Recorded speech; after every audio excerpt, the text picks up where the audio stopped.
One of the neat things and kind of the fun things about Google Analytics is its special advanced segment and custom segment sections. This is applicable to people who want to take care of technical issues on the site, but also on the marketing side. What the advanced segments do is they allow you to do just that, create a segment of your traffic that is identified by some common trait. In this case, what we're going to do is take a look at two different ad types from content ad content. So if we go into advanced segment, you can see Google has a lot of different types of preset segments, but then you can create custom segments. And in this case, one of the things we want to do is create a segment, and we want to compare two different ad types. So we're going to create two different segments, and we'll be able to compare these later. So you have ad content. In the first one is we have an ad content where we start the UTM code, UTM underscore content, with MP underscore. We just wanted to contain that. You can see all the different ads that we've got running, but that's actually a program that we want to check. And in this case, we want to say that it's beginning with, because that's really what we want to do. Although content would probably get us the same place, we want to make sure we don't include any other types of things. So in this case, we do add content MP underscore. Now we can take this and you can test it, preview the segment if you wish. See here, and we should see flighting on this. And then, if you're okay with the way the segment looks, you can save that segment. So now that segment, you can see add MP content. There's another ad type that we want to take a look at, so we'll create another advanced segment. And this new segment is a T1 special segment for this client. So add content. In this case, we want anything that contains T1.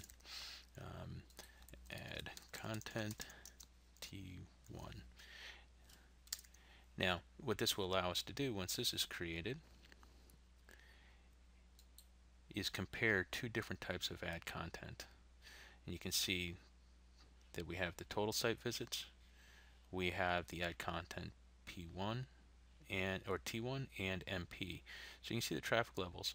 What this allows us to do is across the board just compare. You got average page visits for T1 and MP, and just by virtue of knowing this client, this makes sense to me. T1's a slightly more complicated product and would cause people to want to stay on the site more and do a little bit more reading.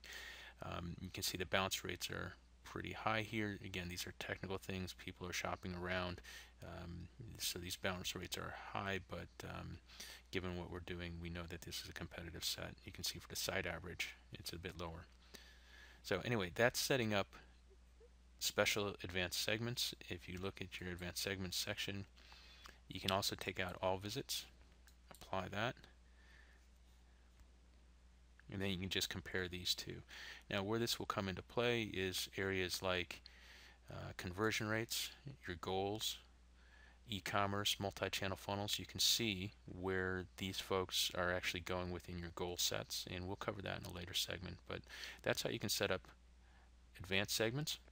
It allows you to track not only technical issues, which we've covered in the previous video, but also allows you to track particular ad campaigns or ad types. So one of the things you may have noticed is that T1 appears in some of the ads under MP underscore. So if we want to exclude that, we can do two things. We can exclude any MP underscore from the T1 ads, or exclude any T1 ads from the MP. To do that, go into advanced segments, go into T1,